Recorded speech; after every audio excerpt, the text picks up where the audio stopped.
Пятница 27 октября была обычным рабочим днем для многих жителей столицы. Кто-то из них спешил по делам, кто-то завершал рабочие моменты в одном из многочисленных столичных офисов. Идиллию конца рабочей недели прервало сообщение о пожаре в 7-этажном офисном здании в центре Якутска. Буквально за несколько минут огонь охватил сразу несколько офисных помещений.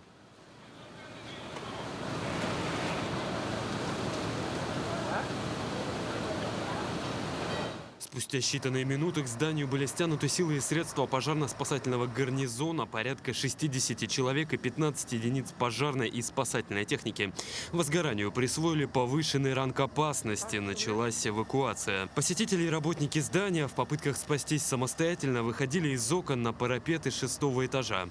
Их эвакуировали с помощью спецтехники. Основная эвакуация проводилась звеньями ГДЗС с использованием спасательных устройств по путям эвакуации самого здания. Также спасали людей через автолестницы и коленчатый подъемник. Всего в ходе спасательных работ и тушения пожара из здания было спасено 52 человека. В 7-этажном здании, согласно открытых источников, размещаются чуть больше 50 организаций разного рода. Массажные салоны, магазины и студии красоты.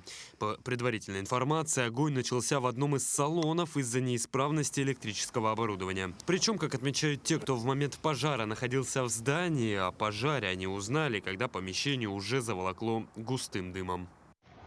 Офис горит, Ленина, проспект Ленина. Офис, где я снимаю. Жесткий дым. Там пожар идет. Не успел выбежать. Мания. Вон девушка вообще там сидит.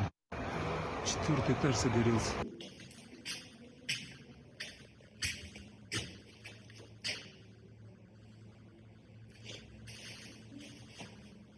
Это жесть. Тут до сих пор холодно. Это жесть. Информации об отсутствии сигнала пожарной тревоги спустя некоторое время в социальных сетях начали делиться и те, кто в момент пожара находился в здании.